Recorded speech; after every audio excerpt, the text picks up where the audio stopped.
Welcome, Bernardo, founder and creator of Blue Rabbit, the gamification software of the year in Gamification Europe 2017. So that picture you saw of me on the keynote at the beginning of the day was right the same day. Well, actually, that was the day right after the night Bernardo got his Gamification software of the year. So congrats. Wow. 5 years now. After once again. Bernardo, we're all yours. We're all ears and eyes. You're all mine. Ha ha ha. Okay. Thank you, Rob. Thanks, everybody. Thank you to all the organizers for having me. Let me start by sharing my screen, and I hope you can see that. And when the second you can see that, please let me know that I want to see some comments in the chat. Great seeing you again. Thanks, Victoria. Thanks, Roman. Hello, everybody. That you're all seeing my screen. Let me just check it on not yet. For a second here. Not yet. Not yet. Not streaming. There you go. There you go. Oh. Now I stopped streaming. Now I left this. All right. Let's see. Hopefully it will stream in a second. Real quickly, today what I want to you about is a little bit of a case study of what happened when one of our clients used Blue Rabbit to gamify one of their events. It really is about how adding a little bit of constraints to a situation suddenly changed the player behavior. And it was really impressive. When we get to the point of the data, you can see the graph jumping up and down, and then suddenly, boom, flattening down the line to see how the accuracy of the players improved infinitely. It's insane what you can achieve with adding one constraint. So without further ado, let me just tell you real quickly about the story.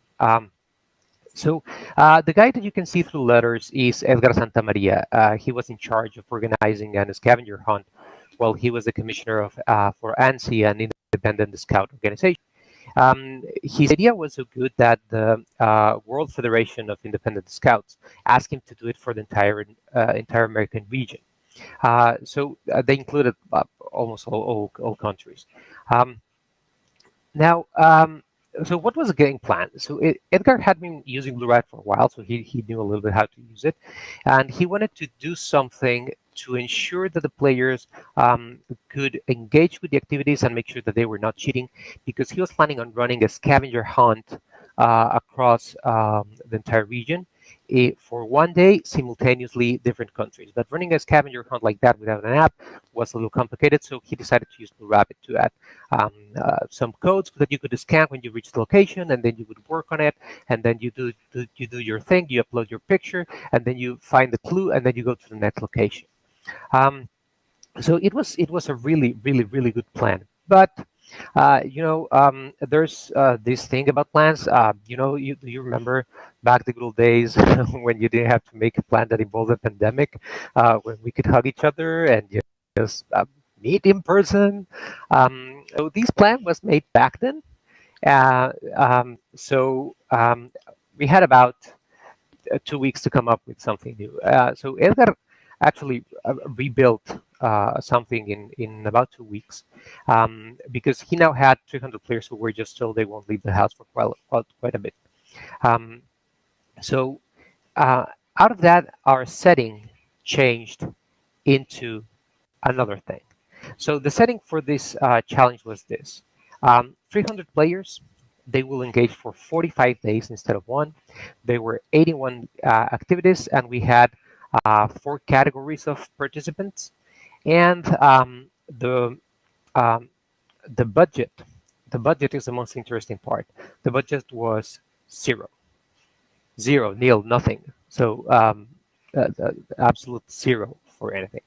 And the reward was a simple badge. However, this is the Scouts. We're not talking about an insignificant badge. We're talking about that will represent achievement, that will represent skill, and it will actually represent something very valuable for the people who complete the challenges. Now, the journey was very simple. they had to log in every day. Within those 45 days, they didn't. There were not 3 challenges on every single day because they were spread it out, and a couple of days on the weekend they didn't have a challenge, so they would have a couple of off days, you would say. They had to solve three tasks. 2 of those tasks were upload the content, leave a comment, something more a little bit spiritual, something more about their position, and something that they would have to do, like tie a knot or do something specific. And then the last one was to solve a quiz. I'm separating this because the data that I will show you will go directly to the quizzes, which were a key factor for the entire engagement and how the constraints actually put everybody in context. Um, Now, while you could log in on the last day and try and solve everything at once, only those who completed every single challenge would get the badge. It was a very hard item to earn. If you consider this, if you as an adult right now were told that you have to get online for 45 days straight, do 3 tasks without failure in order to get just one single badge, I can assure you almost every single one of us would drop in the middle. And there's obviously a couple of dropouts in the process, but we reach a very nice number of people who actually got the badge at the end of it. We're not talking about adults, we're talking about teenagers, and we're talking about pre-teenagers, so kids from 10 years to 16 years old.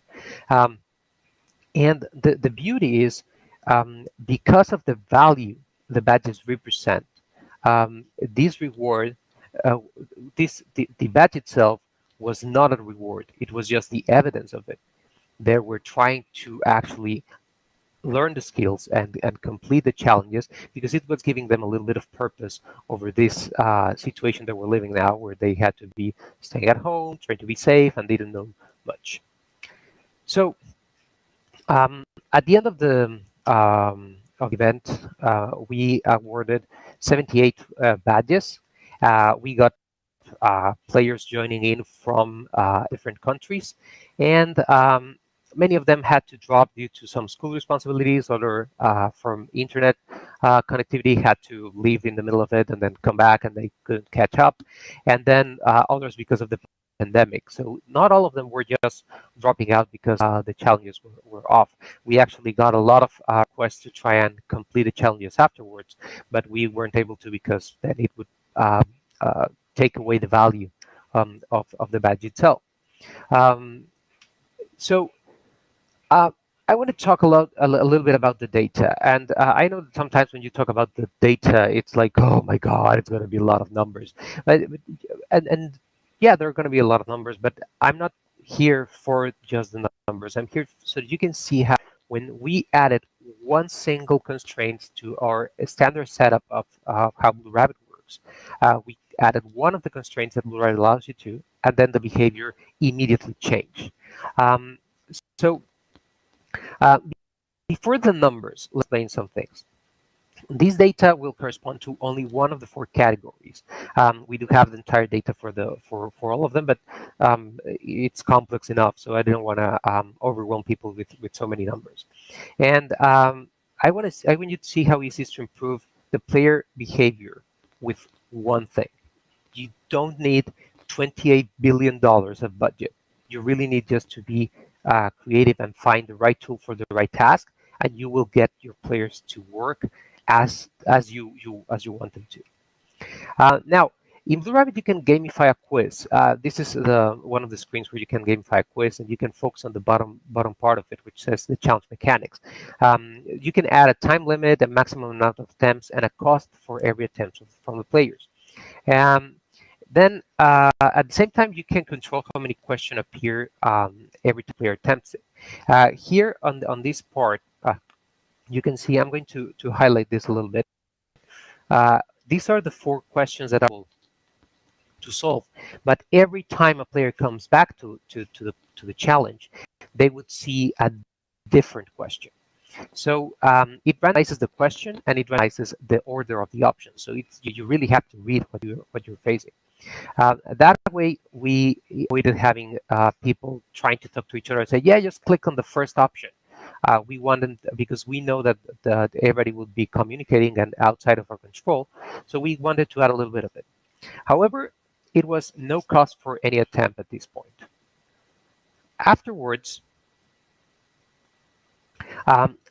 we added a leaderboard. I'm not so much fan of the leaderboard. I've always told my clients that unless this is something that's specifically competitive, I don't see a lot of value in leaderboard.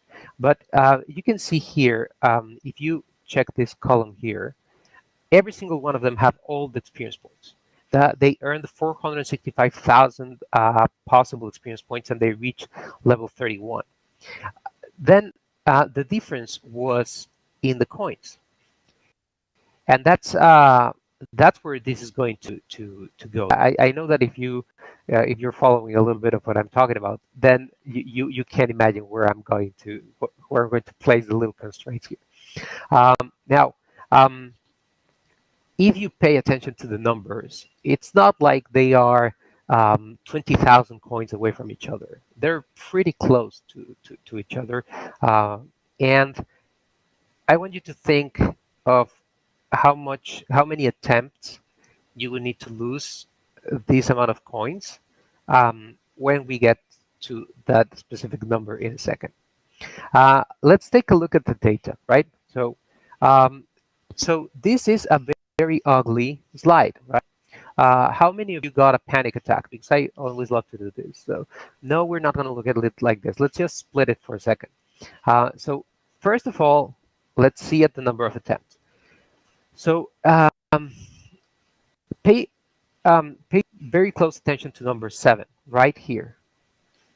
In number 7, this point here is 509 attempts. It makes no sense, right? You can see how on the prior attempt they were somewhere even below 100 attempts. So what happened? What happened at that point is that they realized that they could attempt the challenge for free without paying attention to what the question was. They said, "Oh, we can game the game. We can just click, click, click, click, click, click, and do it." And to be completely honest, we were waiting for that to happen. I told them we really need to make sure that they expect this to happen. That way, we're going to make them crash with the next point. So from number 7 to number 8, we added the constraints. At this point, some of the things that the data revealed were impressive. Some of the parents of the kids were the ones who were trying to game the game. We were seeing that this specific data is for the group from 13 to 14 years old, and so the parents were at the middle of the night at 2 a.m., 3 a.m. Trying to solve the questions and clicking randomly on the solution. So this is where we added the constraints, and everything changes afterwards, except for point number 13, which we'll get into a second. I love how data works for us. Now, well, from point 7 to point 8, we added a cost of 50 coins per attempt. Just 50 coins. At that point, players may have had somewhere around 4,000 coins. So 50 coins weren't that much. But when they realized that the coins affected their position on their leaderboard, suddenly they stopped doing that. They said, okay, let's now focus. Let's now take this seriously. No kid was seeing uploading answers at 2 a.m., 3 a.m. anymore. Everybody was almost in the middle of the day, except for number 13, which we'll get into that. Now, this point here is 196 attempts. Only 14 of those are correct attempts, which means only 14 players actually were playing to complete the entire challenge at that point. But 148 of those 196 were done by 3 players. there were only 3 players trying to game the game. The number of players that completed this challenge is 11. Those 3 players who were trying to game the game could not actually succeed and dropped the game because they realized that they were trying to cheat and that was not helping them whatsoever because they dropped all the way off the leaderboard. So at this point, they decided that they were not going that road of paying attention anymore. They had their parents or someone help them because you can see that behavior repeating again. And they plummeted down, then they lost. So this behavior repeats on every single one of the groups that we have. The second that we added the constraint of the little cost for every attempt, they start taking seriously. There were no limits to the amount of attempts they could take. They could still take 1,000 attempts if they had the cash to do it. But they didn't behave wrongly afterwards. It was very interesting. Now, I want you to check out the accuracy chart. In this case, when you compare the accuracy, you start at 66% with a lot more players, and then it drops down to 22, 51, 62. But you can see how the trend up to challenge number 7, the trend was to go all the way down. So it was dropping the numbers on the accuracy, and we really didn't want to do it. But then you can see how it pops up back again to 100%, to 92%. This is why trains work. So as you can see, the players was at 69, and then we ended up with just 11. And the difficulty of the challenge were exponentially hard. Every time the question was a little harder. So it's not just about something as simple as, just putting that just the coins, but also the challenge itself was a little hard. All right, now I just want to conclude with a little bit of thoughts. I believe the most important lesson to learn is that when a player realizes that their actions have consequences on their choices, based on their choices, they change their behavior to seek a more favorable outcome. We achieve this with virtual coins and zero budget. I do believe this is why we use we must use gamification in the education world to improve learning. The players suddenly connect with the material and take it seriously. Now, play exists to increase skill. We just heard that from the previous speaker. And even if you're in measuring, when you play something, your skill will rise and nothing more. I believe that boundaries give players context and purpose. If we remove this, then there's no game. But then that's how you can put a lot of value to the game. You add a little bit of boundaries. I want to leave you with a teeny tiny bit of bragging by showing you my copy of Reality is Broken. That's Jane McGonigal, and she wrote, "Play with purpose." I do believe that we're all playing life with our constraints, giving us purpose on every single step. And Rob, I'm wrapping up. That's it. Thank you very much. May the force be with you all. And please never, never, ever stop learning.